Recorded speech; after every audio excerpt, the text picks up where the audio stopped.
Cars, a copyrighted program created by the Rio Grande Oil Company. Los Angeles Police calling all cars. Attention all cars, broadcast 148. A woman found murdered in her office in the Dillman building. Be on the lookout for suspicious Negroes. That's all. Rosenquist.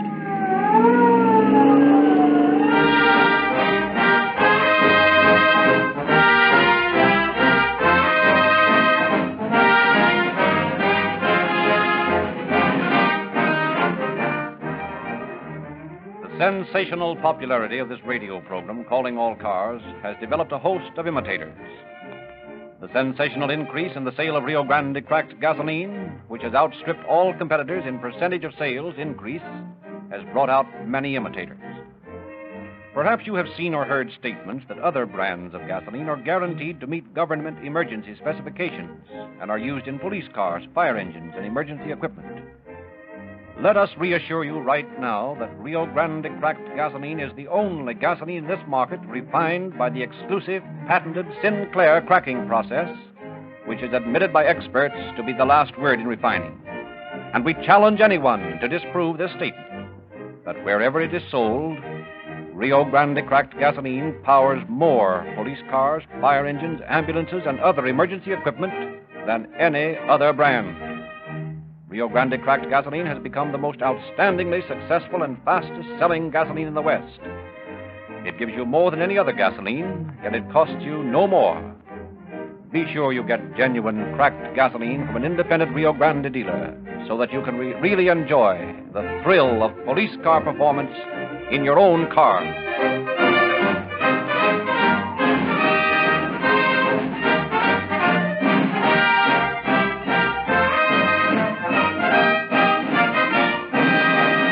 Now it is our pleasure to present Chief James E. Davis of the Los Angeles Police Department. Chief Davis. Good evening, friends. Tonight's case shows the necessity for careful social control of the activities of maladjusted individuals. The murder, about which you will hear in a few moments, could undoubtedly have been avoided had an intelligent social system detected the already dangerous elements in the murderer's personality and sought to correct them, either through psychic, therapeutics, or incarceration in an institution. The problem of law breaking is not merely the simple matter of police controlling the crime when it occurs. It also involves sane methods for discovering criminal potentialities in individuals before those potentialities surge into actual criminal activity.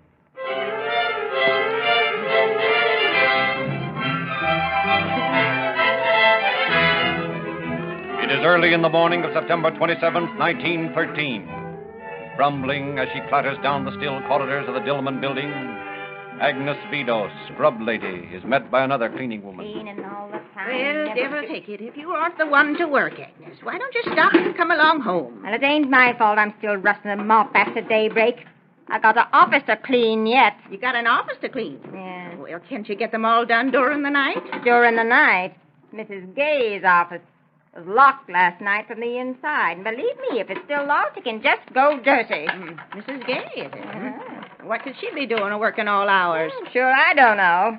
But like I told you, the door was locked last night from the inside, and there was a light on. Now, would you look at the mess in here, Ella? I think Mrs. Gay would be ashamed. Now, wouldn't your papers littered all over the place? Oh, it's plumb disgraceful. Take me a good half hour to get this place into shape. I'll stay and help you if you like. No, Ella, I'll do it myself. But believe me, I'm going to speak my mind to Mrs. Gay. Honest, I'm going to... Ella. What? Look, there's Mrs. Gay. Heaven help us, Ella. She's covered with blood.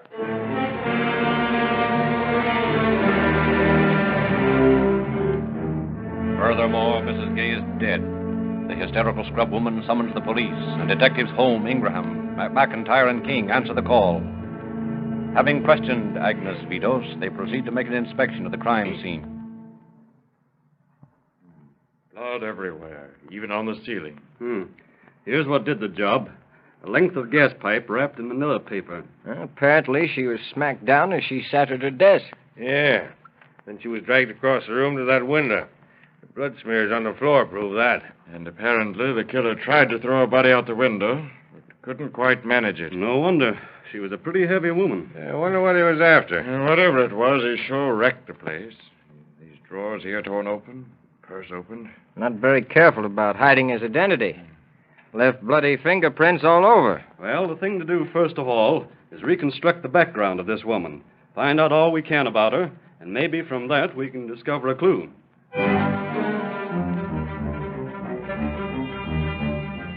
With the technique peculiar to the police, the most intimate details of the murdered woman's life are uncovered. A score of people are interviewed.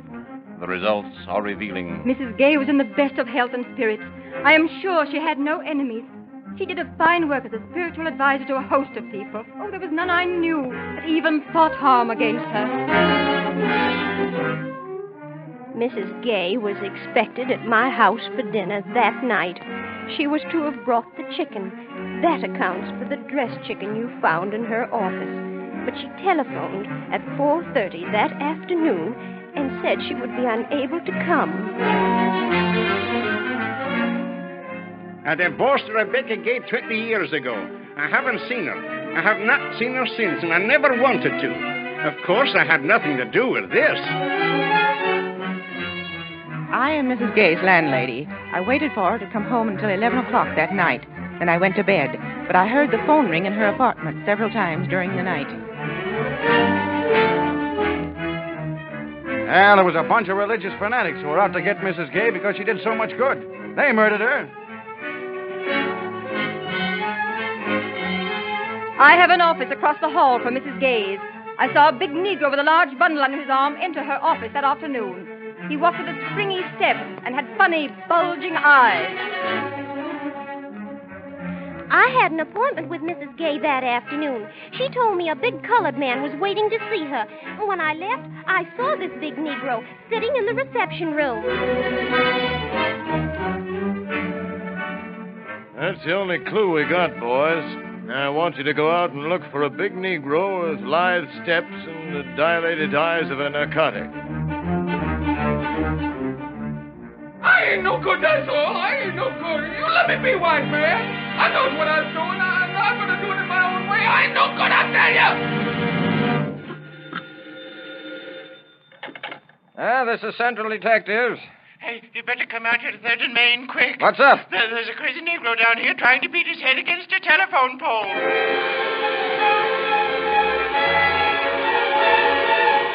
The excited Negro is overpowered by a squad of detectives and brought into headquarters. It is several hours before he is sufficiently calmed down to enable the officers to extract intelligible answers from him. Now, what's your name? Robert Askew. Where do you live? Well, I live in a rooming house out of Gladys Avenue. What number? It seems like it's number 440. Now, what was the idea of raising the devil down there at the corner of 3rd and Main? I don't know, boss. I don't remember nothing about it. Use narcotics? Does you mean dope? No, sir, boss. I don't even smoke marijuanas. Do you know Mrs. Rebecca Gay? No, sir. I never done hear of her. I used to know a Mr. Gay once, though. A Mr. Gay? Who? Mr. John Gay. I worked for him once in San Diego. Is that home? Yeah, that's the husband of the woman. When did you work for him? Oh, I guess must have been about 3 or 4 years ago. Where were you on the night of September 27th? September 27th? I don't know, boss. I ain't much good at remembering dates. You better know. September 27th was a week ago tomorrow. Oh, was that a Friday night? Yes. Oh, then I guess I was over in Maybell's house. I always go over there on a Friday night. Why did you kill Mrs. Gay? Huh? What's that, boss? Why did you murder Mrs. Gay? I don't know what you're all talking about, boss. I ain't murdered no one. No, sir. I don't do things like Better that. confess, Askew. Every circumstance points to you. With a confession, you may get life instead of hanging. Hanging? What you all mean, boss? I ain't done nothing. Keep after him, Holmes. I'll take a couple of boys out to his house and shake it down. Okay. Now, look here, Askew. It isn't going to do you any good to deny that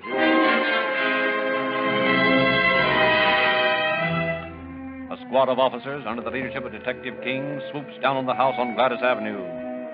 While King and Ingraham investigate the room of the suspect, the other men search the grounds and the adjoining alley for incriminating evidence. In Askew's clothes closet, they find something of interest. Yeah, look at that coat. Recently cleaned, eh? Yeah, but they didn't do a good job on the lapels. Brown spots. Blood? Possibly. We'll have to have them analyzed. There's no question about that. Hey, Lieutenant, look what I found out in the alley. Yeah, bloody shirt. Yeah, it was right out back. Let's see it. Here you are. Thanks. Yes. Here's a laundry mark. 729R.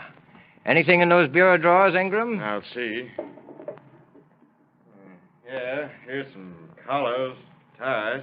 Hey, any laundry marks on those collars? Yeah. Yeah, 729R. Good. This is Askew's shirt, then. He'll have a hard time explaining this.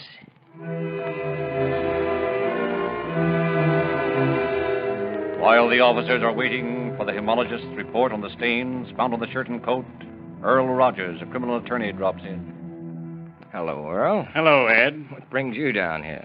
Curiosity. About what? About that Mrs. Gay murder. The case interests me. What's new on it? Oh, we've got a suspect arrested. We're waiting right now for the report on some stains we found on some of his clothing. Well, who is the fellow? Oh, big Negro boy. Used to work for Mrs. Gay's divorced husband. No question about him being guilty. Just a matter of piling up enough evidence, and unless I miss my guess, here's the evidence now. Well, Doctor? Well, unquestionably, the spots on his shirt and coat were made by human blood. Fine. That settles it. Mind if I look at this coat a minute, Ed? No, go ahead. Thanks a lot, Doctor, for your quick reply on this thing. That boy's as good as convicted right now. Yeah, not at all. Glad to be able to help you. Say, Ed, just because these stains are human blood isn't enough to convict a man. It'll be enough for us. Not if I was defending him. I'd get him off. Say, Earl, are you trying to tell me my business? Not exactly, but here's something I think you overlooked, and you might need it. What is it? A gray hair under the lapel of this coat. Yeah? Let me see it. Well, there's no doubt about it now. Oh, yes, there is. Maybe the hair was left there by a gray cat. You better have Dr. Ethel Leonard, that woman bacteriologist, compare it with the hair from the dead woman's scalp before you jump at any conclusions.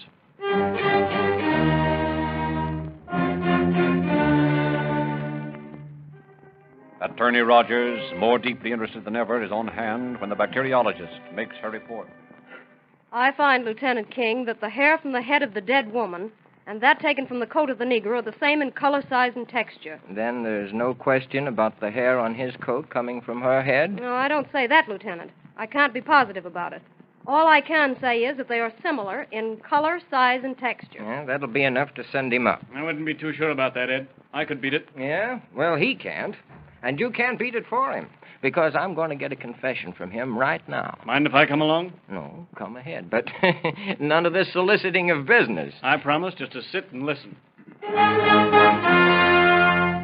All right now, Askew. Are you ready to talk? I ain't got nothing to say, boss. Why did you murder Mrs. Gay? I never murdered no one, boss. I swear it. Listen, Askew, I told you we'd get the stuff on you, and we've got it. Now I'll give you one more chance to confess and make it easy on yourself. I ain't got nothing to confess, boss. Listen, Askew, we found a blood-stained shirt in the alley back of your house. How do you explain that? I got into a fight, and the other fella got blooded up. And we found a gray hair on your coat. A gray hair that is the same in color, size, and texture as the hair on Mrs. Gay's scalp. How do you explain that? I don't know, boss. I ain't very good at explaining things. But well, you got a blonde hair on your coat. How you explain that? That's neither here nor there. Yeah, but people does pick up hairs, boss. Why did you kill Mrs. Gay? I didn't kill her nor nobody else. Why were you beating your head against a telephone pole when we arrested you yesterday? I was licking up, that's all. Well, it's my head, ain't it? Yes, but it's the city's telephone pole. Well, listen, you promised to keep out of this, Earl. Oh, yeah, I forgot. Oh, well, don't forget again. I'm going to get the truth from this boy, or I'll know the reason why. If you why. let this poor kid alone, Ed, I'll tell you a few things that might help. What do you mean? Say, have you been holding out on me? No, I've just been keeping my ears open and working a hunch. Now I'm ready to talk. Okay, go ahead. Send the kid back to his cell. Listen, what the devil is this? Are you running this investigation, or am I? I suppose you are. Well, then kindly stop giving orders. You got me wrong, Ed. I'm not giving orders. I just want to see this kid get a break. I don't think he's guilty of a thing more serious than getting drunk. What? You see, boss, what I tell you? Quiet, Askew. Now, what's the idea of making a crack like that, Earl? I'll tell you if you'll send the kid back to his cell and let him get a little sleep. All right. Sergeant. Yes, sir. Take the prisoner back to his cell. Yes, sir. Come on. You see, boss. You see I'm innocent. Now, what's the big idea of upsetting this investigation, Earl? Upsetting it? I'm not upsetting anything. I'm trying to help you. All right, go ahead. Listen, you've got a pretty nice circumstantial case against this Askew boy, but I've got a hunch you're all wrong. Maybe he did do it, and maybe instead he's telling the truth. And he got into a fight and bloodied up the other guy, and he picked up gray hairs any place.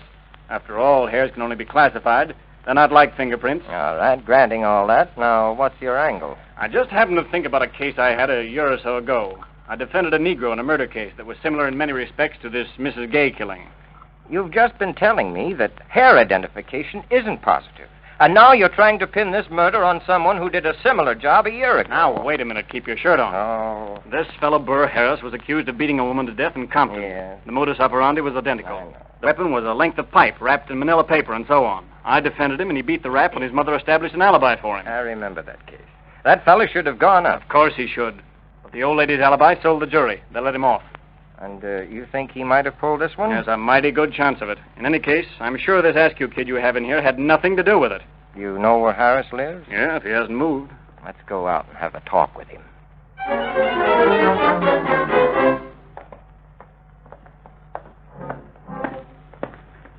Well, this is the place, all right, but whether he still lives here is another matter. Somebody's here. That's a cinch. What you all want? Oh, remember me, Mrs. Harris? Oh, you all's a lawyer fella. That's right. What you all want now? Bud done paid y'all. Oh, I'm not worried about that. I want to talk to Burr. Is he in? No, he ain't in. Who's this fella with you? He looks like a policeman. Well, to tell the truth, Mrs. Harris, he is. This is Lieutenant King. I'm glad to know you, ma'am. Well, I ain't glad to know you.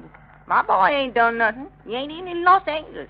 He ain't been here since the 27th of September. 27th of September, that checks. Where did he go on the 27th of September, Mrs. Harris? He done went to San Diego. What did he do the 26th of September, Mrs. Harris? What for I got to tell you? You see, Lieutenant King here suspects your son of something, Why, and I want him to hear from your lips how wrong he is. Suspecting of what? Oh, just a trivial little matter, nothing important. Now, if you'll just answer the officer's questions, Mrs. Harris.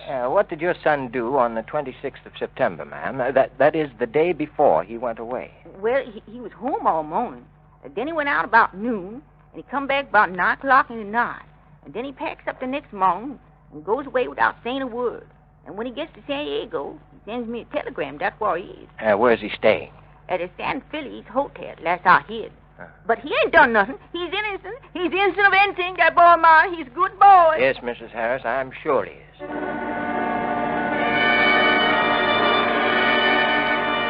King immediately requests the assistance of San Diego Police in locating Burr Harris.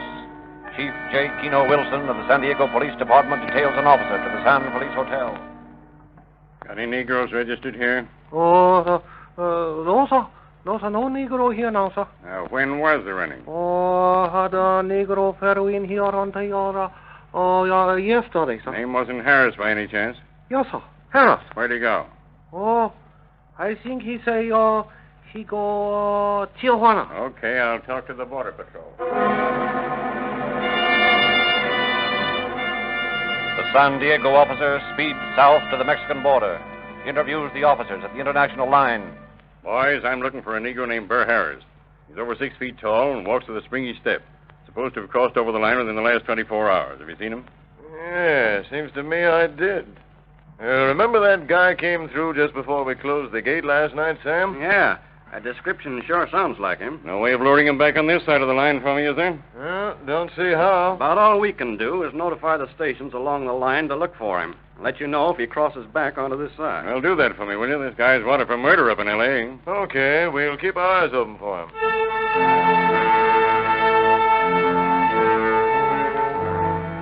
Several days go by, and then on October 6th, Chief Wilson receives a tip from the Border Patrol that Harris has crossed back into the United States and is headed for San Diego. The chief throws a squad of men around the San Feliz Hotel, and a couple of hours later, when Harris enters the lobby... All right, Harris, stick him up. What? What for? What for you want me to stick him up? You're under arrest for the murder of Mrs. Rebecca Gay in Los Angeles. Say, white man, you must be crazy. I don't know no Mrs. Rebecca Gay. I ain't murdered no one. Los Angeles police want to talk to you about it. Say, I've been down here in Dago for a month. I ain't murdered nobody. You ask one more. She's got letters and telegrams to prove I've been here for a month. I doubt if your ma can get you out of this rap, Harris. Chances are the Los Angeles police have got so much on you this time, you'll take a one-way ride to the birdcage at Clinton. Boy, you got a big surprise coming, because I didn't kill nobody, nohow.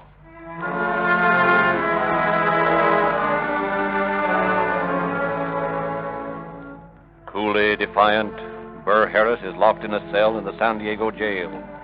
But as the hours of night advance, Burr Harris, like a trapped jungle animal, paces the narrow confines of the steel-barred room, muttering to himself. Oh, the Lord is my muttering. shepherd. I shall not want. He maketh me to lie down in green pasture. He maketh me to lie down in green pasture. He maketh me to lie down. Oh, now I lie me down to sleep. I can't sleep till kingdom come. Oh, thy will be done on earth, Lord, as it is in heaven. Thy will be done on earth. Thy will be done. Thy will be done. Thy will be done on earth, Lord.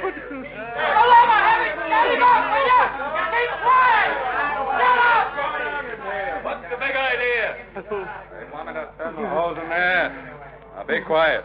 These other men want to sleep. Oh, Mr. Gaylor. Oh, mister, I seen ghosts. I just seen green ghosts with purple robes coming through that window, and I was scared, sir. I was just powerful scared, Mr. Jailer. Ah, there's nothing to be scared of. We don't keep ghosts in this jail. The same, so I is scared. I was afraid to spend the night in this cell alone, sir. Oh, won't you just come and sit by me, please, Mr. Jailer? Just let me talk to you. The ghosts are scared of your gun. They won't bother me none then. Oh, you come and talk to me, please, sir.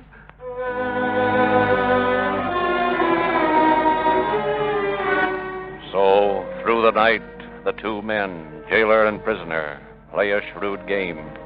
The jailer trying to lead the prisoner into a confession. The prisoner weaving a complicated yarn of his activities of the past month. When morning comes, the jailer reports all he has learned to the chief, and the story is immediately checked, point for point. The results are presented to Harris that afternoon. Pretty neat game you tried to play last night, Harris. What do you mean, sir?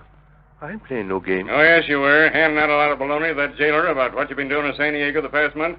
We checked on everything about you, and we found that everything you said was a lie. Oh, I don't tell no lies, sir. No, sir. I tell the truth, first, last, and always, sir. Okay, listen to this. Mrs. Rebecca Gay was murdered on September the 27th. On the 28th, you registered at the San Felice Hotel. We got a copy of the wire you sent to your mother when you arrived in San Diego that day. We've got the record from the Santa Fe showing they sold you a ticket from L.A. that day. We know every move you made. We know that you didn't arrive here in San Diego until the day after Mrs. Gay was murdered. Now, as to the day of the murder, you answer the description of the murderer, and undoubtedly you'll be identified by those women who saw you in Mrs. Gay's office when you get back to L.A. You were accused of a similar murder a year ago. The murder of Mrs. Haskins in Compton. A murder committed with a length of gas pipe wrapped in a manila paper, just as the murder of Mrs. Gay was committed. We're going to send you to the gallows for that job as sure as you're an inch high. Now, what do you got to say? I got a mental torment, sir. It's powerful bad. No, don't change the subject. I ain't changing the subject, sir. My torment's part of it. Why did you kill Mrs. Gay?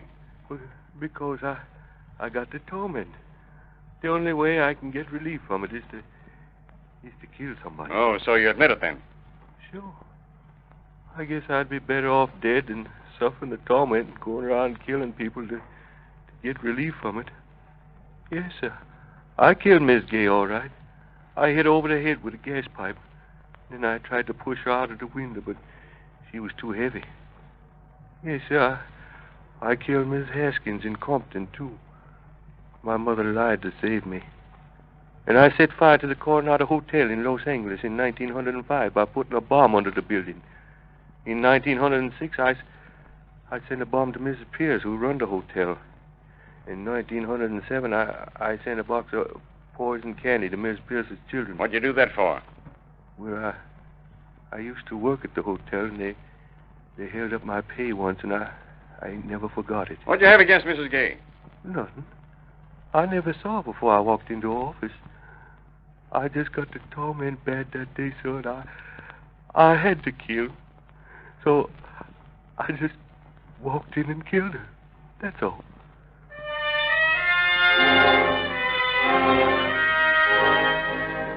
Harris was charged with murder. But on this second trial, Earl Rogers did not defend him. He did, however, utter an opinion on the strange, brooding Negro killer. Whatever it is worth, it is at least interesting to note that every one of Harris's crimes were committed in the month of September. He fired the hotel in September 1905. He sent the bomb in September 1906. He sent the poison candy in September 1907, and he murdered Mrs. Haskin in September 1911. And he murdered Mrs. Gay in September 1913. His degeneracy takes the form of sending him back 3,000 or 4,000 years. When undergoing a spell, he is a jungle man again. The instincts of the caveman control him then. He walks the thoroughfares of civilized communities with his mind thousands of years back in the jungles.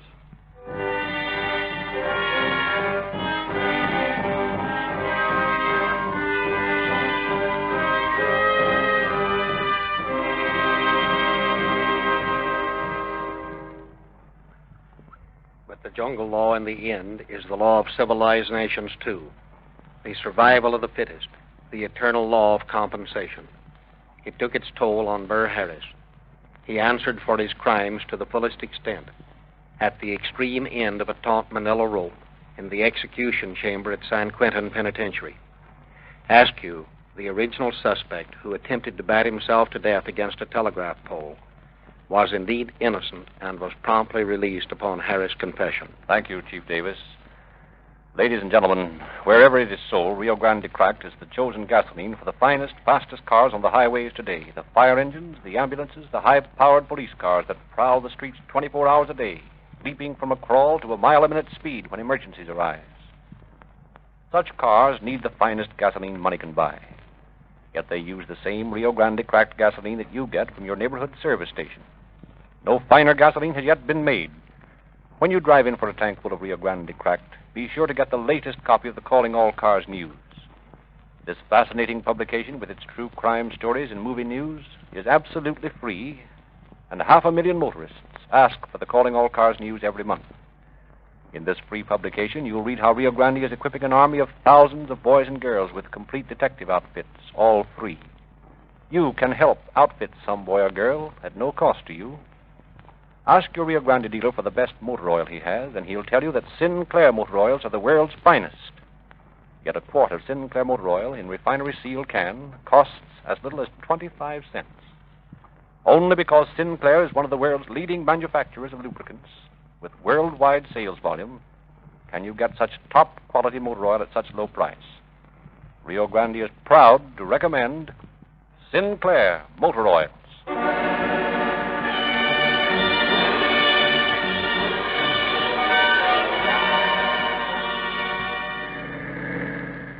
Los Angeles Police calling all cars, attention all cars, cancellation broadcast 148 regarding a murder.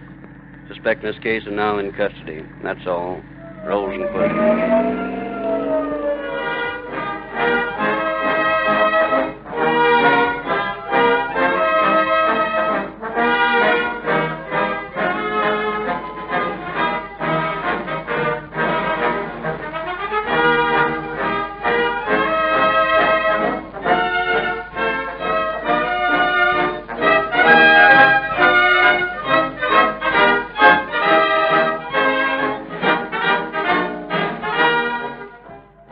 Your narrator, Frederick Lindsley, bidding you good night for the Rio Grande Oil Company.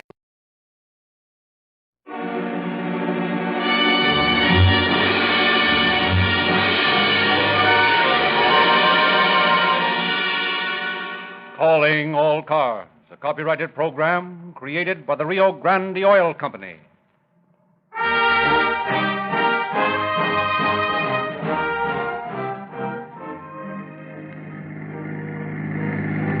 Calling all cars, attention all Huntington Beach cars, broadcast 149. Investigate a man attempting to halt cars on Ocean Highway at East City limits. The man is reported covered with blood and waving a red lantern. East City limits and Ocean Highway. That's all.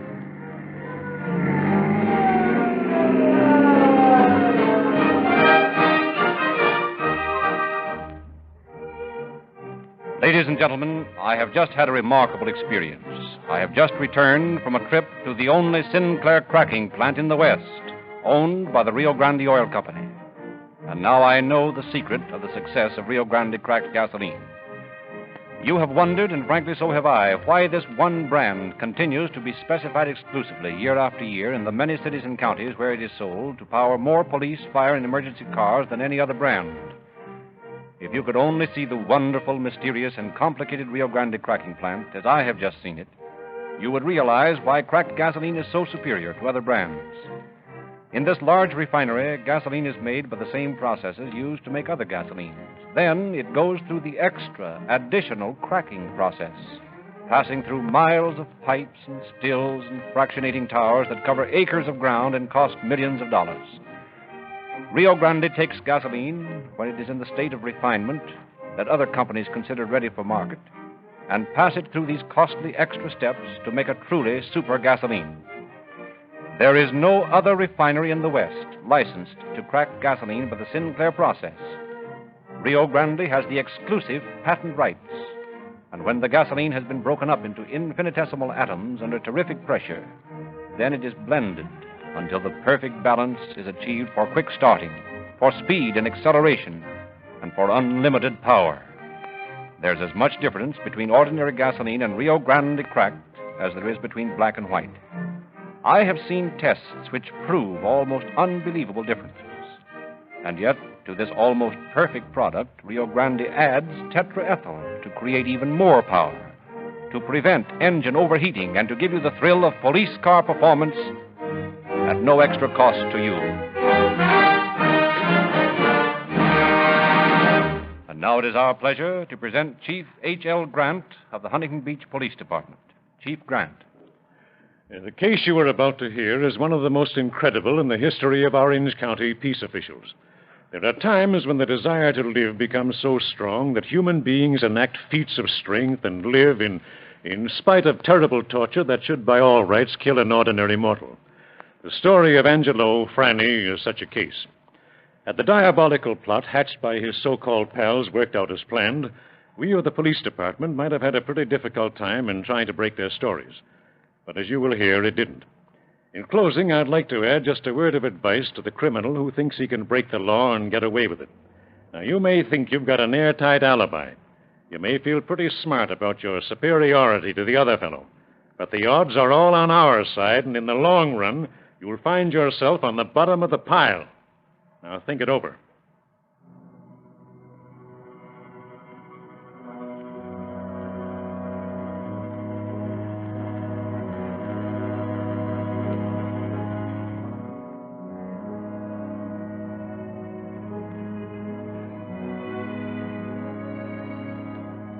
March 25th, 1930, Huntington Beach, California.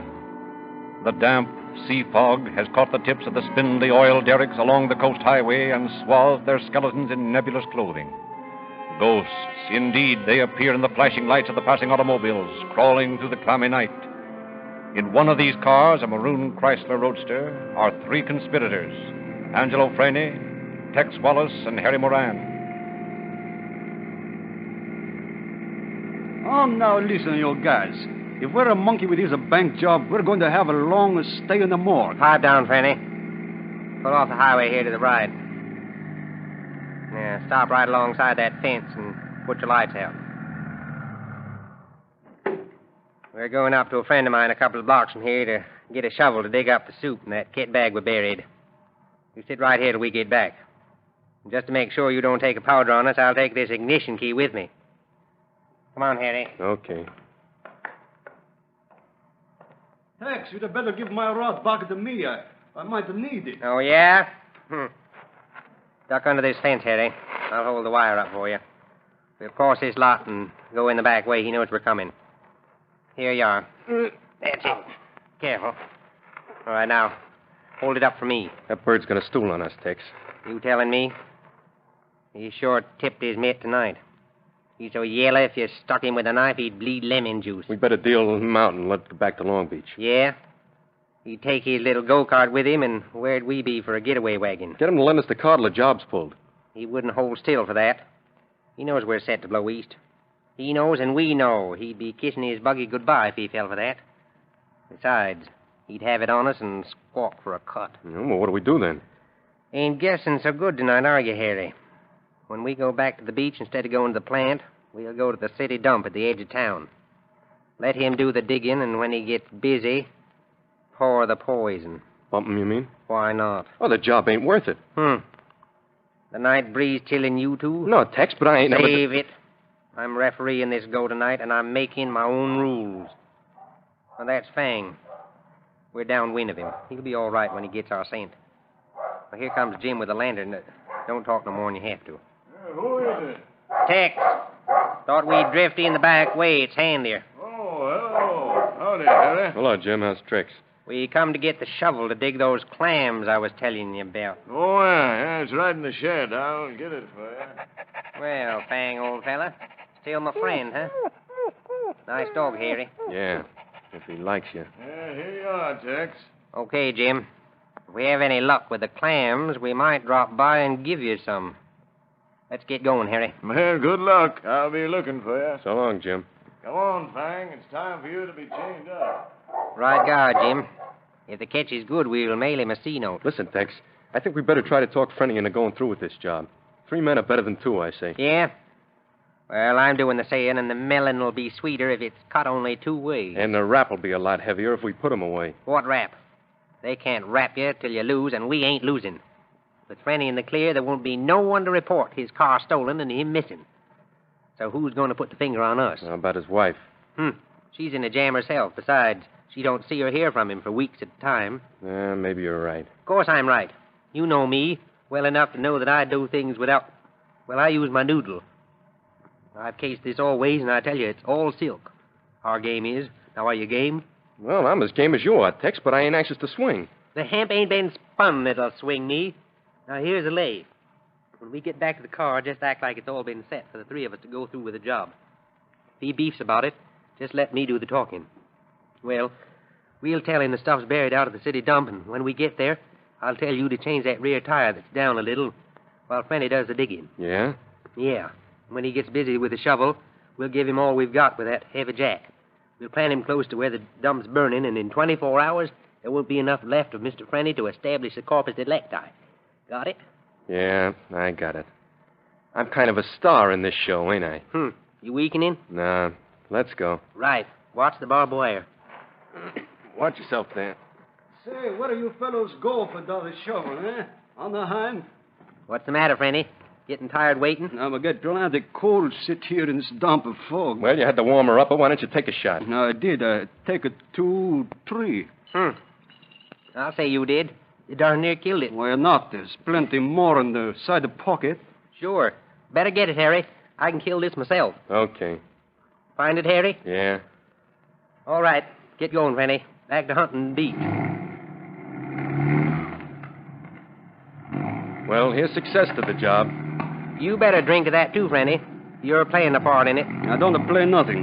I'm going to go with you if you say so, but I don't like it. I've got to feel something going to happen. Frenny, you'll never know how psychic you are. Here's how.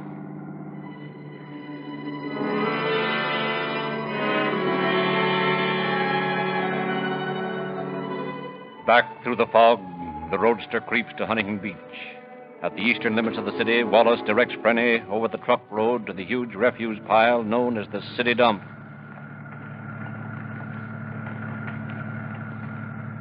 All right, Frenny. Douse the lights and pull up close to where she's burning there.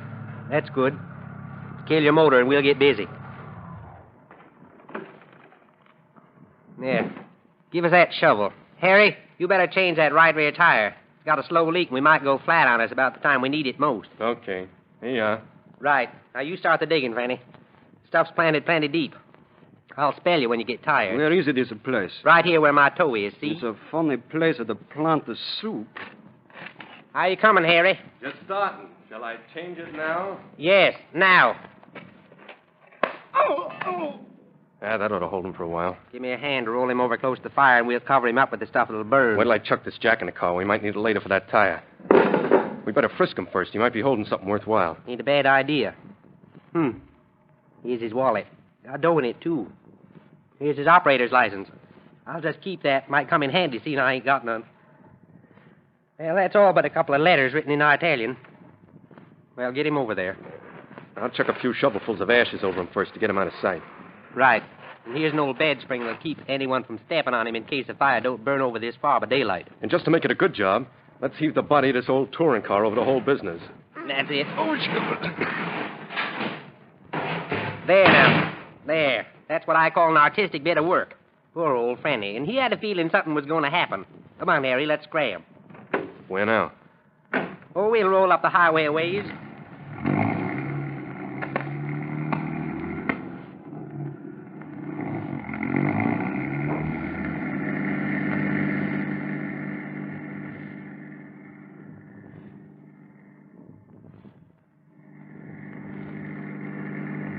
What are you winking the headlights for? I ain't. They're doing it themselves. Must be a bum connection. I'll pull off into this side street and see if I can fix them. Wonder if there's a pair of pliers in this bunch of tools.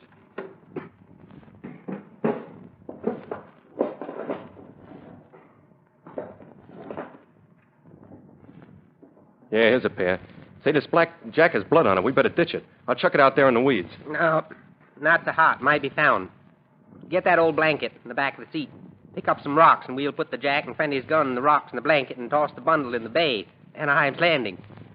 I'll see if I can find out what's gone haywire with these lights. Looks to me as though the wire's loose here under the dashboard. What's the idea of dumping the gun in the drink? We might need it. I never carry one, Henry. It's a bum beef if we're ever picked up. If they find a gat on you. I just borrowed his gun for tonight so we wouldn't have no A's in the hole. He knows I never tote one. Harry, get back in the car. Some guys are walking over this way. Okay, well, I'll pick this stuff up. Oh, leave it and get in here. Having trouble with your lights? Yeah, loose connection somewhere, I guess. Which way you headed? Oh, going back to Los Angeles. There, I guess that's got it. It's fixed okay. They're burning steady now. Yeah, they seem to be all right. Everything else okay? I think so. Well, guess we'll be rolling along. Good night. Good night.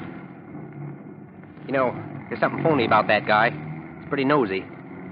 And he's got copper written all over him. What about the bundle? You're going to leave it there? We are not. We'll stall around a while and then go back with the lights out and pick it up. That's if Mr. Nosy don't beat us to it.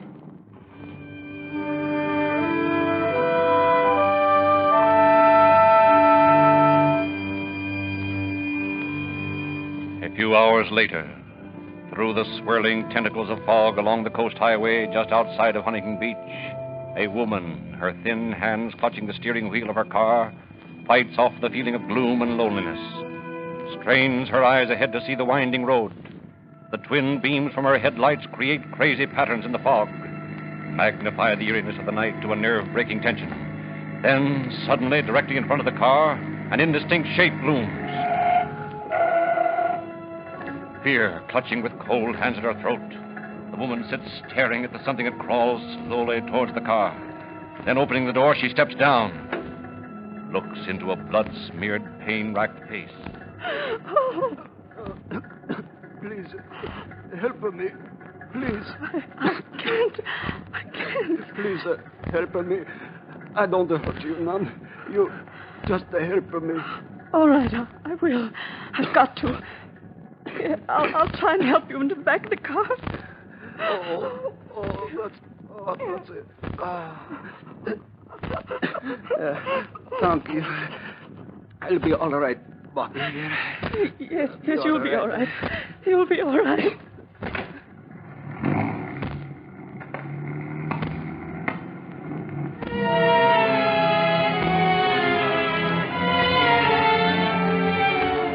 Fighting her fear, the woman drives her pathetic human cargo into Huntington Beach, pulls up to a stop in front of the first men she sees on the street. Could you tell me where I could find a hospital or a police station?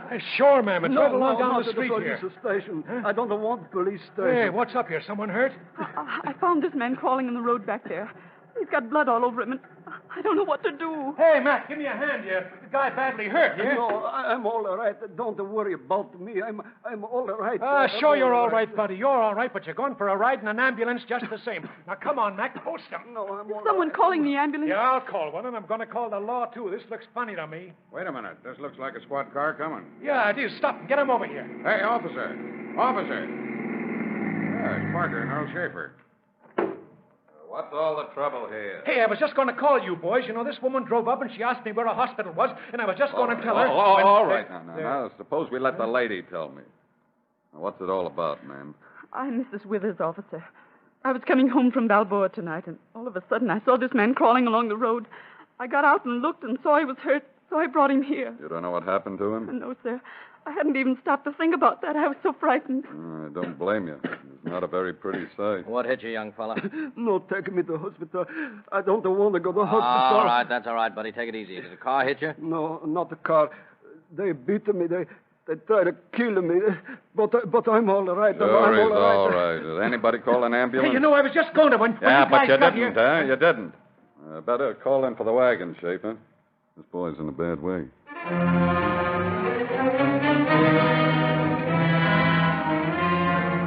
Shortly after reaching the hospital, Angelo Freni, questioned, unfolds a story so weird and fantastic that the officers find difficulty in believing him.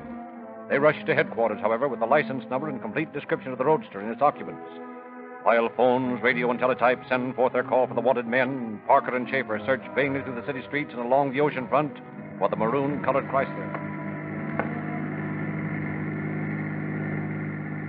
Looks like a hopeless case, A.J. Guess they're miles from here by this time. You know, Earl, if that Italian's telling the truth, I believe we saw that car tonight. Hey, remember when I called your attention to a car out on the dump when we were cruising along the ocean here? Yeah, and I thought it was some of the boys shooting rats. Well, as long as we're down this way, let's roll over there and look things over. Right. There are a lot of things that don't click with me. Now, if robbery was the sole motive for the stick-up, why did they cave in his skull? He said they had his gun. It might have been gang work. Maybe his number was up. Maybe, but it doesn't seem humanly possible. Doc said his skull was fractured in 3 places. Must be a good 300 yards from down there at that dump heap to the highway, and he dragged himself all that distance and then had presence of mind enough to take a red lantern off a construction job to flag a car with. Well, I don't put much stock in the buried alive part of the story, but it won't do any harm to check up a little.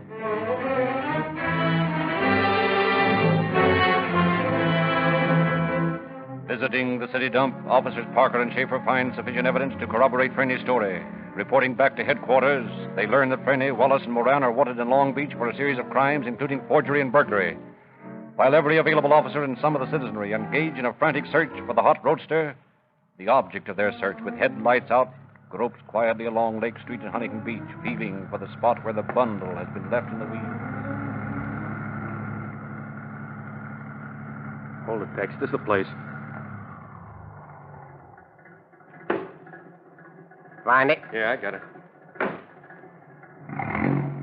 That lug that quizzed us about the lights is standing just across the street. Now, kick on your lights and step on it. Let's get out of here. Don't get panicky, something. The easy does it the best. He can't really be wise to nothing, so we'll just drift along easy like and head for Costa Mesa.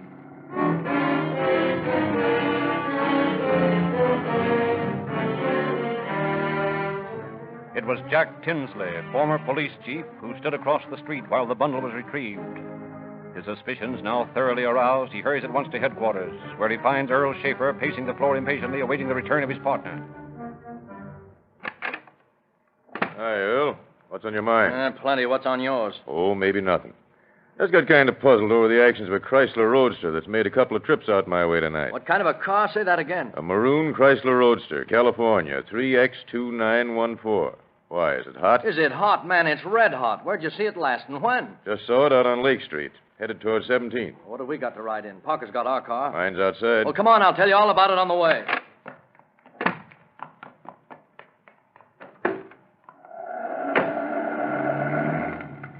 How many were there in the car when you saw them? 2. I talked with them when they were fixing their lights, when they were out the first time. They came back later and picked up something they had planted in the weeds. What'd they look like? Couldn't see much in the dark. One of them was quite tall and had a decided Texas drawl. Those are the babies, all right. They beat a guy over the head with an auto jack and buried him in the ashes down at the city dump a while ago. Hey, there's a tail light ahead. Slow down a little. Might be them. Yeah. It's a roadster, all right. Yeah. And it's the Roadster. 3X2914. Yeah. Well, cover him with your gat, and I'll pull him off to the side of the road. Right. All right, pull over, boys. We want to talk to you. All right, you two. Get out. Keep your hands up. Keep them covered, Jack, while I see if they're healed. What is this, a shakedown? Well, the There's no guns on either of them, Jack. Well, here comes Parker. Oh, you got him, eh? Good work. Hey, Jay, I want you to meet a couple of friends of mine, Tex Wallace and Harry Moran. Gentlemen, I sure am pleased to meet you. Say, what's the gag? If you birds ain't playing a practical joke, it sure is a case of mistaken identity. We'll discuss that at headquarters.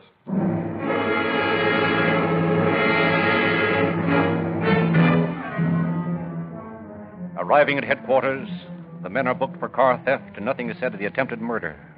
Wallace, upon whom Freni's wallet is found, gives the name of Angelo Freni and claims ownership of the car. Moran remains sullenly noncommittal, and they are locked up in separate cells. The roadster is brought to the station and searched, and the mysterious blanket bundle is found to contain a blood-smeared auto jack, Freni's gun, and several heavy stones. Wallace is brought into the office for questioning. So your name's Angelo Freni, huh? Yeah. What of it? That's an Italian name, isn't it? Guess it is. My old man was not Italian. Where'd you get that southern drawl? In Italy? That's easy. I was born in this country and spent some time in Texas. Maybe did a little time in Texas, too, huh? Wisecracking ain't going to get you birds no place with me. I'm answering your questions, ain't I? Yeah, in your own way. This your pocketbook? Yeah, that's mine. And this is your driver's license, huh? Mm-hmm. This description says black hair. Used to be black. Been fading out a bit lately. And the height is given as 5 feet 6 inches. You're over 6 feet. How come? Well, I guess I must have grown some since that was made out. Ah, come on, Wallace. This is all bunk. Come clean. This is your show, and you birds will have to do your own cleaning. You stop me on the public highway and accuse me of stealing my own car. I'm just asking you to prove it. Well, we'll prove it all right. And some other things, too. How about that bloody jack and the gun found in your car? No mystery there, either. I run over a dog on the highway yesterday and crippled him up pretty bad. Didn't want to drive away and leave him to suffer, so I put him out with that jack. I found the gun on the pike last night in Long Beach. I ain't got no use for a gun. Don't like to tote 'em around. The jack was on the bum anyway, so I thought I'd get rid of both of 'em. That's a mighty flimsy alibi, Wallace. If you own that car, where's your pink slip? Pink slip? Yeah, the certificate of ownership. Oh, that's put away for safekeeping. Why don't you dig it up? It's the easiest way to prove that you own the car. I don't have to prove that I own it. It's up to you birds to prove that I don't. And that won't be so easy. I'll get me a mouthpiece in the morning and spring this joint with a writ of habeas corpus. Now, if you're through with the questioning, I'll get back to bed. Oh, all right. You can go back to bed. Lock 'em up, Al. You'll never make a car theft charge stick against me. Well, if a certain patient in a hospital should happen to die, the charge will be more serious. Huh? What do you mean by that? Oh, nothing. Just a little thought for you to sleep on. Come on.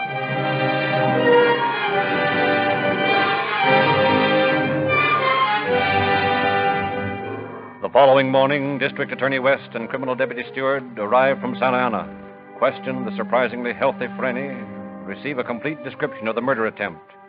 With this information in hand, they face prisoner Moran. Moran, there was just one thing that might have given us a bad time convicting you. I say there was, because that one thing has just been removed. After trying to bluff me into talking with those cracks, save them. We're not trying to bluff you. There's no need of that now. Your crony that you tried to get rid of has just spilled the whole story from beginning to end. And you play quite a part in it. Who do you mean? Angelo Freni. Ever hear of him? But, you're lying. Freni couldn't spill anything. Not if you and Wallace had made a good job of him. But unfortunately for you boys, Freni's in pretty good shape. Able to tell us all about it. Not a very pretty story, either.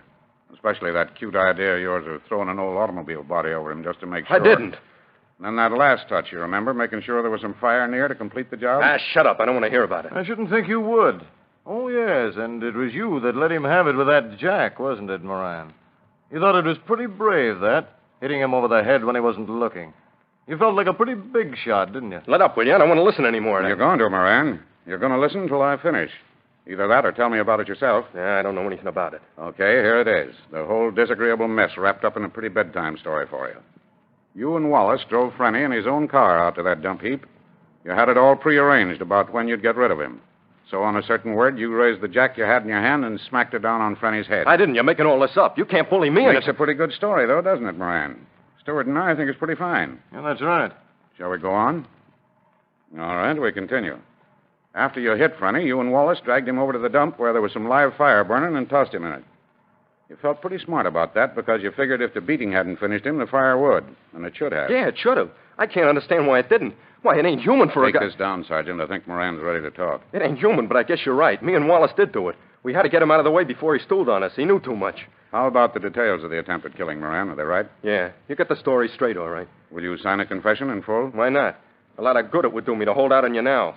But if that lousy Frenny hadn't lived, you wouldn't have got me to talk. That's right, Moran. Only if Frenny hadn't lived, you'd be up for murder. Think that one over.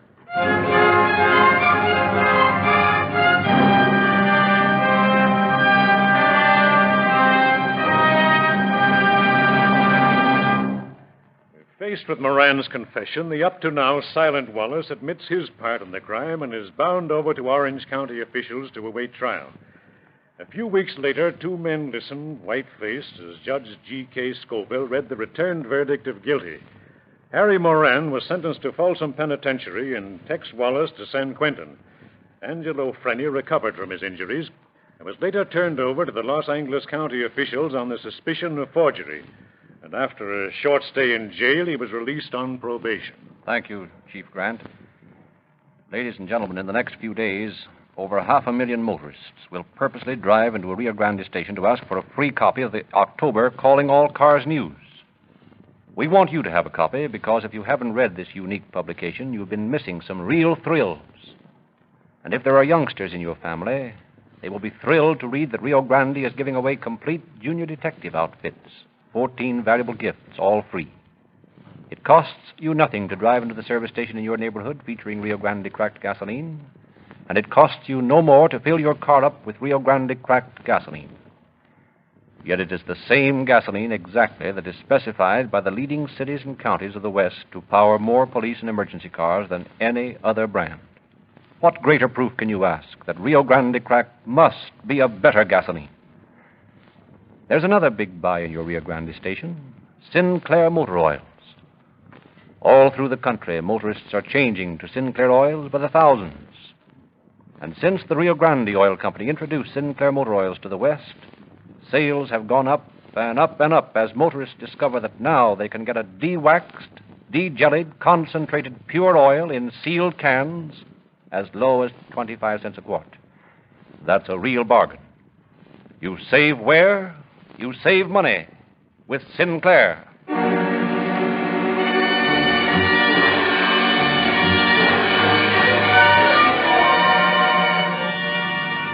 Huntington Park Police calling all cars. Attention all cars. Cancellation broadcast 149. Suspects in this case now in custody. That's all.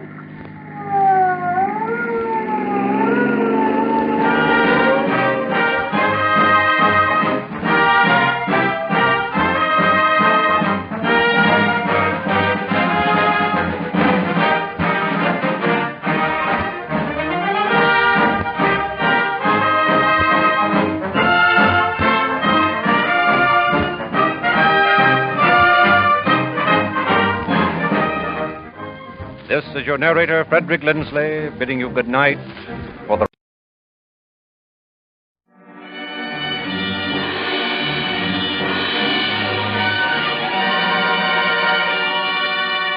Calling All Cars, a copyrighted program created by the Rio Grande Oil Company.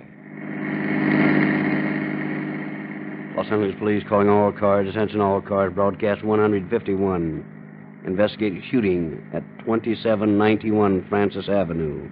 That's all. Rosenquist.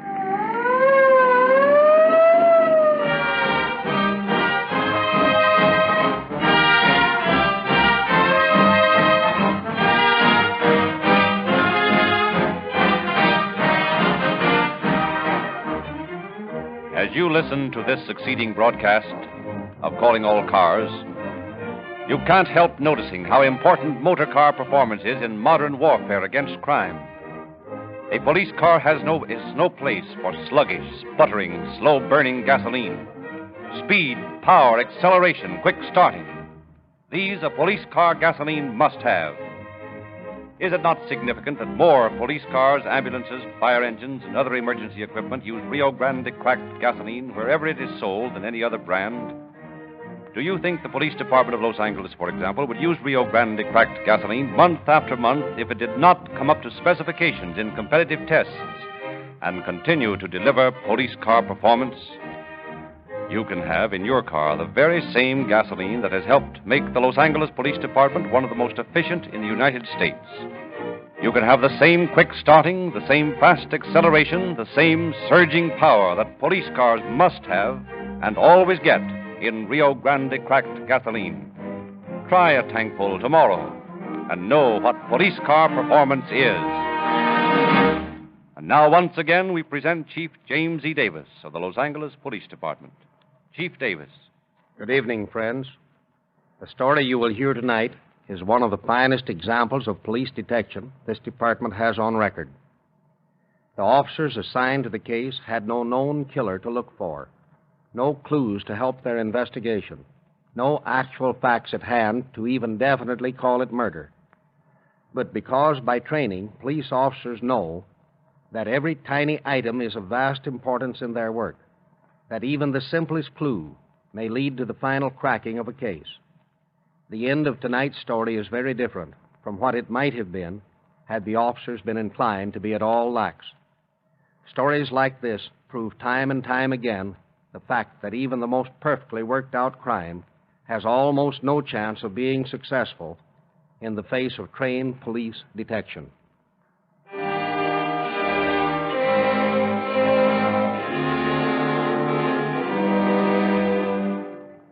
It is 8 days before Christmas, 1935. In the Homicide Department of the Los Angeles Police, Detectives Ray Giese and T.R. Ryan are holding down the office when a call comes in from Officer Vern Philby of the Georgia Street Division regarding a shooting at 2791 Francis Street. Arriving at the small house a few minutes later, Ryan and Giese are met by Officer Philby, who informs them that the mother of the victim is next door with a neighbor friend. After a cursory examination of the death bungalow, they walk next door and interrogate her. This is Lieutenant Giese, ma'am, and his partner. How do you do, Lieutenant? How do you do, ma'am? I hope you won't mind answering a few questions for us. No, not at all. I know these things have to be done. You see, my son was a police surgeon. It was your son who was shot, ma'am? Yes. What is your name? Well, my full name is Claire Van Alstyne Williams. And your son's name? Robert Williams. Thank you, Mrs. Williams. Now, I wonder if you feel up to telling us exactly what happened this morning. Everything you can remember about the events leading up to the shooting. I believe I can recall everything. Well, that's fine, ma'am. Jot this down, will you, Ryan? Right. It was an accident. I had been sitting in my room just off the kitchen, and I'd heard my son talking to someone for some time. I couldn't hear just what they were saying, but they were laughing and joking, and apparently on very friendly terms. I was sitting in my rocking chair sewing, as I recall. I just heard quite a long laugh when someone came towards the door to my room, and it opened, and... Don't let me bother you, Mother. I just want to get that gun of mine out of my bureau. I want to show it to someone. Well, what are you boys having such a good time about in there? Oh, just talking. You know how it is. You certainly seem to be having a great lark. I never heard so much laughing. Good for the soul, laughter. As long as that's all you have to worry about, you'll be all right. Bye. Sometimes I wonder whether I have a full-grown man for a son or a little boy. Oh, well.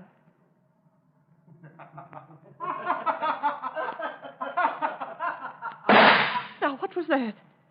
Goodness, I hope those two haven't gone and done something foolish. Oh, what was all that noise?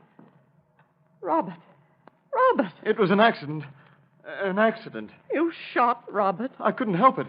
It was an awful accident. I couldn't help it. Oh, Robert. Well, that won't do you any good. He can't answer you. Well, quick. Call the police. Don't stand there with that gun in your hands. Go call the police. Yeah, of course. I'll go right now. Oh, Robert. What's happened to you? What's happened to you? I waited some time, and the boy didn't return, and no one came, so I called you myself. I can't imagine what happened to him. Doesn't sound very sensible, does it? Had you ever seen this boy before, Mrs. Williams? No, never, but I believe him, Lieutenant. I believe he was telling the truth. He looked so young, and he had such a fine face. I couldn't help but believe him. I see. Well, now, when you entered the room, where was this boy standing? Directly behind Robert. Did he have the gun in his hand, ma'am? Yes, he did. It was wrapped in a towel. Wrapped in a towel? What in the world for? Well, I don't know. Maybe he was cleaning it. Anyway, that's the way it was. And, Lieutenant, he looked so sorry for what he'd done. It was dreadful to see that young face looking so horribly scared.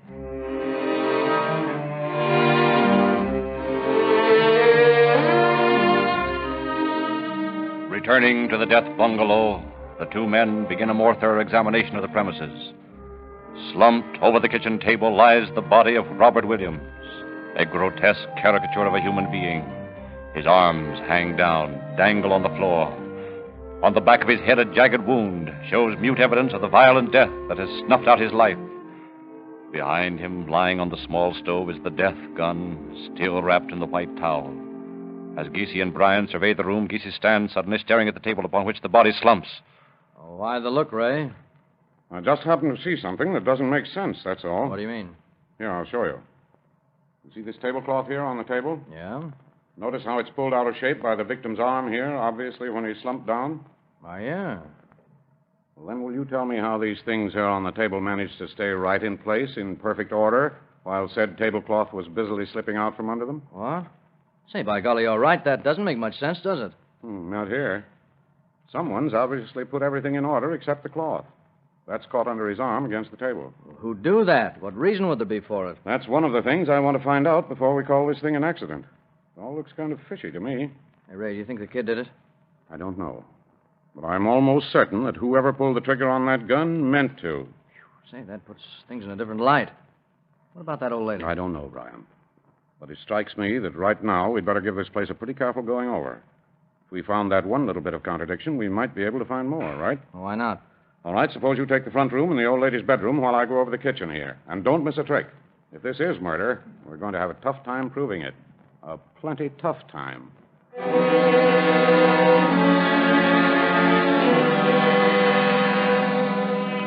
After an afternoon spent in minute probings into every nook and cranny of the house, questioning of the neighbors, fingerprinting of all the wood and crockery in the kitchen, Detectives Geesey and Bryan return to the neighbor's house and once again face Mrs. Williams. Mrs. Williams, had you ever seen that gun before today? Oh, yes, it was Robert's. I know, because you see, I bought it for him myself. You're absolutely certain that it's the same gun? Yes, quite. But it should be easy enough to prove that. I have the numbers of it in the little black book in my dresser drawer. You have? Well, do you suppose if I sent someone over there now to get it, they could find it? Yes, I'm sure they could. It was right in the top drawer, a little black book. I could get it for you, Mrs. Williams, if you like. Well, thank you, ma'am. That would help. I'll be right back. Now, Mrs. Williams, another thing. We found 2 bullet holes in the kitchen floor. Can you tell me just where they came from? Holes? Oh, those, of course. It's rather silly the way it happened. At least it will probably sound so to you.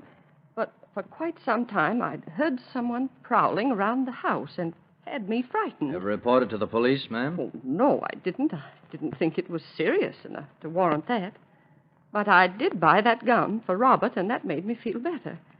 Well, anyway, one night I was lying in bed almost asleep when I thought I heard someone at the back door. I called Robert and told him. He went into the kitchen. Then I heard him firing. I went to him, and he said he'd scared them away. By shooting holes through the kitchen floor, Mrs. Williams?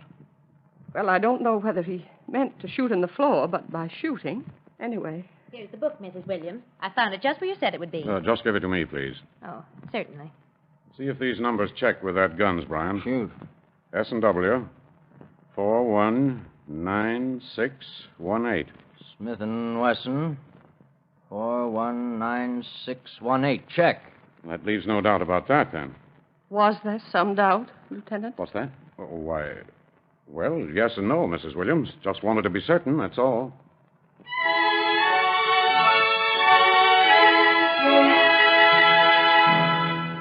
Placing a guard around the house to see that no one enters or disturbs anything, also a man to watch the neighbor's house and Mrs. Williams, Giese and Bryan returned to their office to make plans for the following day. That night, Lieutenant Giese does little sleeping. All through the long hours, his mind keeps whirling, formulating questions, answering them, rejecting the answers. Is there really any truth in the old lady's story? Or is she a clever woman capable of killing her own son? And if she did, why? Why? That's the question to find the answer to. Why? The following morning, he and Bryan pay a visit to the late Dr. Williams' office, where his secretary furnishes the first startling bit of news. I've been thinking seriously of calling you, gentlemen. There are several things that don't seem quite like the doctor that have been worrying me. I thought you should know about them. By all means, miss. On the morning the doctor was shot, yesterday that was, I phoned his house. Oh, you did? Yes. You see, there was an emergency case here, and I wanted to get the doctor down as soon as possible. Did you talk to him? Well, not the first time I called. I talked to his mother. She said that he was in the bath and couldn't talk. But then I heard some disturbances, and she sounded as though she were talking to him, and then she said to call back in 10 minutes. And you did? Yes. This time I talked to the doctor and told him about the emergency. He told me that he'd have to have breakfast and that he'd get down directly after that. About what time was this, miss? It was 9:30. Yes, 9:30. He said that he'd be down by 10:30 at the latest. You're sure it was the doctor you were talking to? Oh, certainly. I was in the habit of talking to him on the phone. I knew his voice. Why, there could have been no mistake. Well, what did you do when he didn't show up? I called his house again and talked to some police officer. He told me that there'd been an accident and that the doctor wouldn't be down. Then I sent another doctor out on the case. But it struck me as peculiar at the time. And then when I read in the paper this morning about the shooting and all, well, it just didn't sound right to me. Well, to be quite frank with you, miss, it doesn't sound right to us either.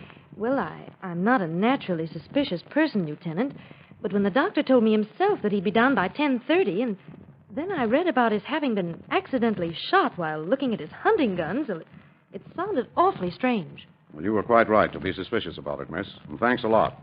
Come on, Bryan. We've got things to do and no time to do them in.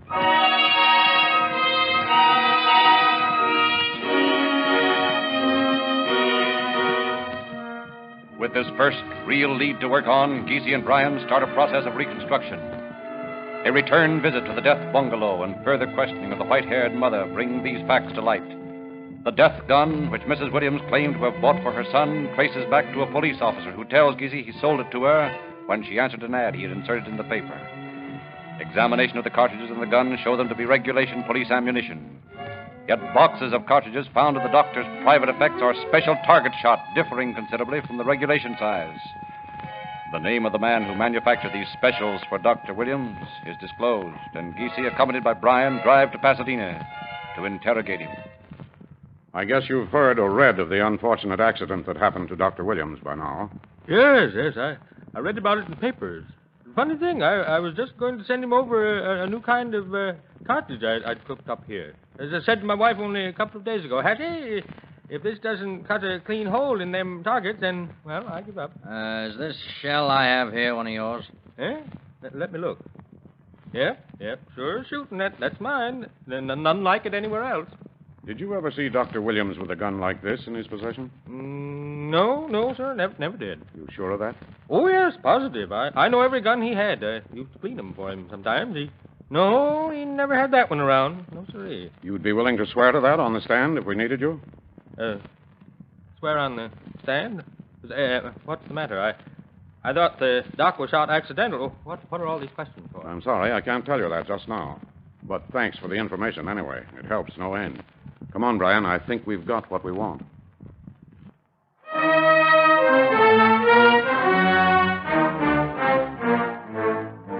Convinced now that the accidental shooting is in reality a well-planned murder, Giese returns to headquarters, tells Captain Wallace of his investigation and subsequent findings. Then, on the following morning, the two detectives go to the little house determined to make Mrs. Williams talk. But when they arrive, they find her other son with her. So first decide to see what light he can bring to bear on the question. The younger son is at first reticent to answer questions, but as the sincerity of the detectives finally makes itself apparent, he weakens, talks. Oh, honestly, Lieutenant, I don't know what to think. I can't believe that Mother would do this, and yet she's been acting strangely for so long that... Still, it can't be. Just what do you mean by strangely? Well, not right. You know, saying it'll be better if we were all dead and out of the way than living here in poverty and all sorts of things like that.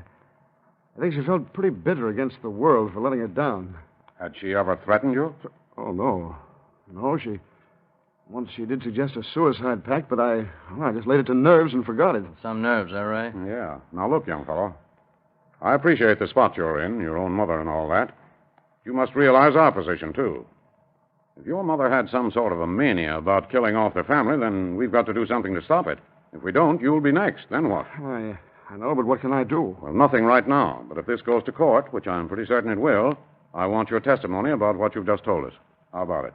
Well, naturally, if I swear to tell the truth, I'll have to do just that. But I don't want to.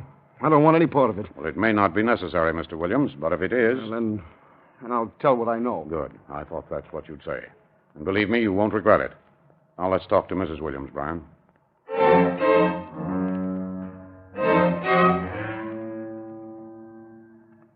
I'm going to be very frank with you, Mrs. Williams. Very frank. I'm going to tell you right now that we do not believe your story. You don't believe? Surely you can't mean you don't think it was an accident. That's exactly what we do mean, ma'am. You mean you think that young man... No, ma'am. We don't think that young man ever existed. But then, I don't see... I'm afraid the only other answer is you, Mrs. Williams. I? Exactly. You think I did it? Didn't you? Shoot my own son? Why, I don't see how you can even imagine such a thing. It just isn't possible. You walked into that room and shot your son as he was eating his breakfast. Lieutenant, I can see how you might imagine that as having happened. But I assure you, what I've told you is the truth. It was an accident. Nevertheless, Mrs. Williams, we'll have to book you on suspicion of murder. But you can't do that. It's not right. I'm sorry, ma'am, but I'm afraid you'll have to come to headquarters.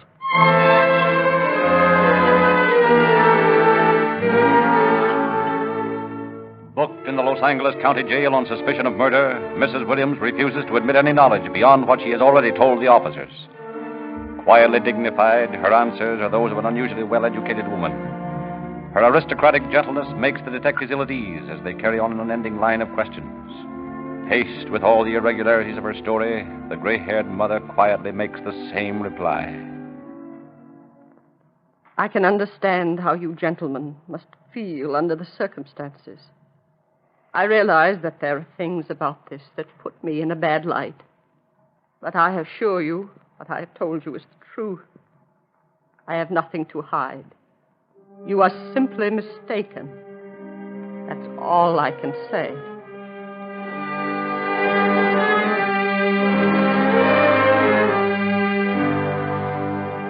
But despite the repeated denials, the charge of murder sticks, and at last Mrs. Williams prepares to make a desperate battle for freedom. Her appearance in court immediately creates a stir of sympathy. The prosecuting attorney, realizing that he has a tough assignment ahead of him, prepares his brief carefully, checks and rechecks every tiny piece of evidence.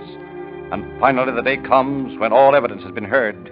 Nothing remains but the prosecution's final summary. Ladies and gentlemen of the jury, you have heard the evidence in this case. You have heard link after link forged against the defendant. Now there remains nothing but your decision. However, before you 12 men and women retire to your chambers to decide this case, I should like to show you in my own words what really happened that day. The detectives who have worked on this case from its inception have built a case that brings to mind the whole picture of this murder. I say murder because that's what really happened. The defense claims that there was another man in that room when Dr. Williams was shot, that the defendant was in her own room all morning until she heard a shot. Now, I am going to show you that there was no other man, that the defendant simply executed a well-planned murder as a general might execute a carefully planned maneuver in a battle.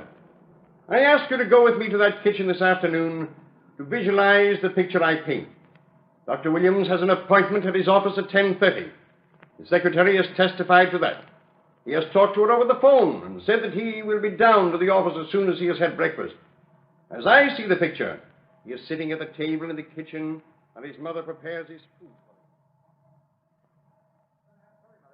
A call from the office was an emergency. Some fellow needs an operation. Well, I'll have your breakfast in a second, son. Only I wish you didn't have to rush so. You never have a minute with me anymore. Well, I can't help it, dear. That's what happens to people who get mixed up in this doctoring business.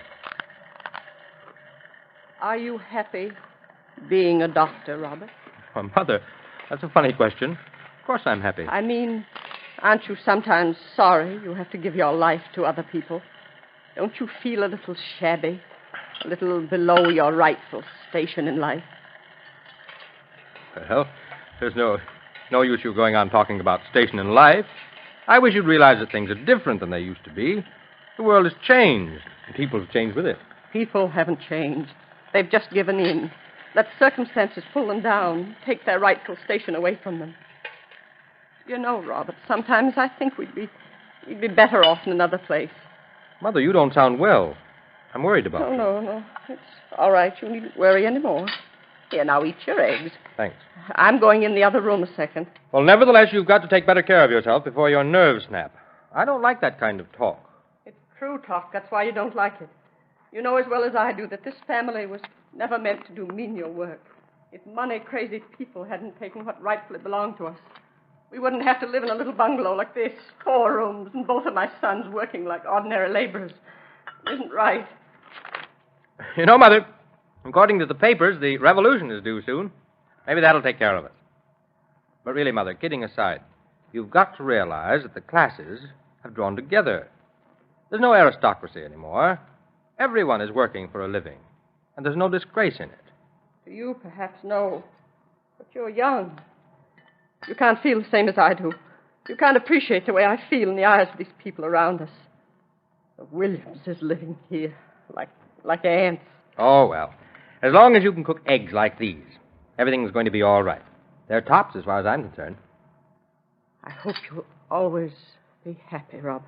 Always. What makes you say that? What's in that towel? Something that belongs to me. Something that will make me happy. I guess I don't follow you, Mother. However, if something will make you happy, that's enough for me. You're happy seldom enough lately. You better eat your breakfast, son. Don't mind me. You're right. I've got to hurry to make it now. I'll just stand here, right behind you while you eat. You don't mind, do you? Well, not if you like to stand there. But I can't see why you want to watch me eat. But, however, that's your business. Yes. My business. Goodbye, Robert. What'd you say? Nothing.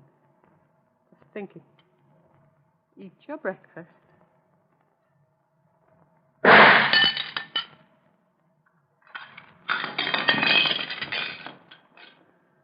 There. It's done. Now, Frank. Then myself. Then peace. Peace. From there on, it is a simple matter to see what happened. Mrs. Williams gathered all the doctor's hunting paraphernalia together and spread it out on the table. She cleared the breakfast dishes away and washed them carefully, and she made her first serious mistake. The tablecloth was caught under the doctor's arm against the table, and she couldn't remove it, so she left it there. But she failed to reckon on this when she put the hunting knife and cartridges on the table, because if they had been there when the doctor was shot, they would have been pulled out of line with the tablecloth. That was her first mistake, and from there she made a string of them, small enough alone, but put together large enough to show conclusively that she had planned this murder for some time in advance. Those mistakes are, 1, she fired those 2 shots in the kitchen floor herself to test the gun. 2, every day she fired a cap pistol we found in her room to get the neighbors used to the noise. That's the reason none of them could remember having heard a shot. 3, when the detectives first questioned her, her only concern was for the boy who had supposedly just killed her son. She showed no remorse at all for her own son. I think that I've covered all the points in this case, and I know that in spite of the sentiment and sympathy you members of the jury must feel for this woman, you will do your duty and return an honest verdict, guilty of murder in the 1st degree.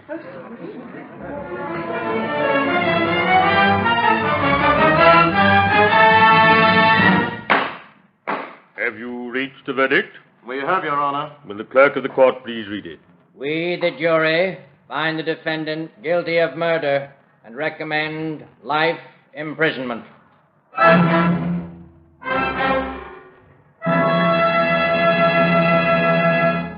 is now our pleasure to present District Attorney Buren Fitz. Mr. Fitz. This case was one in which anything might have happened, had not the officers investigating it done a thorough job of gathering evidence, and had our department not spent many long hours fitting the pieces together into a chain out of which there could be no escaping. There was one major hurdle for us to get over, and that was the fact that the defendant looked and acted at all times like anything but a murderess. Her age and her looks were against us from the start. Yet in spite of this sentiment, we were able to present such a strong case that in the end, justice was done. Mrs. Williams was sentenced to life imprisonment in Tehachapi Prison, where she is now confined. Thank you, Mr. Fitz. Do you know of any place where you can get more for your money than from the Rio Grande Independent Service Station near you? First, you get the courteous service of an owner-operator, who is interested in the community affairs of your neighborhood. Second, you get police car performance, Rio Grande cracked gasoline, the same gasoline used by more police cars wherever it is sold than any other brand. The only gasoline sold in your neighborhood that is produced by the patented Sinclair cracking process. Third, you get Sinclair motor oils, thoroughly de-waxed and de-jellied by special Sinclair processes to make them flow freely winter and summer and stand up under the most grueling abuse. Then you get many services absolutely free. This radio program, Calling All Cars, which surveys show to be one of the most popular Western broadcasts, and Calling All Cars News, which is brim full of newsy, fascinating stories of screen and police activities, and Police Money with gasoline purchases good for valuable gifts, G-Man pistols, fingerprinting outfits, sirens, rings, handcuffs, bracelets, and many others to bring happiness to some boy or girl. Do you know of any oil company that gives you more for your money? Start the Rio Grande habit tomorrow.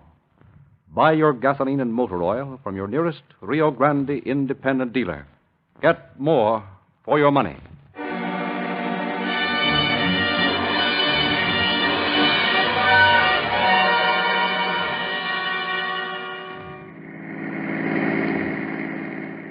Los Angeles Police calling all cars. Attention all cars. A cancellation broadcast 151. Suspect in this case is now in custody. That's all.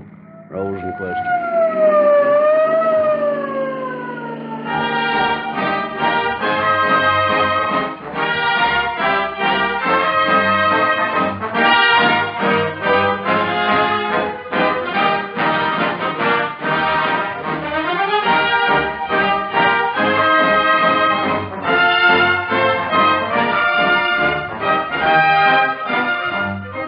This is your narrator, Frederick Lindsley, bidding you good night.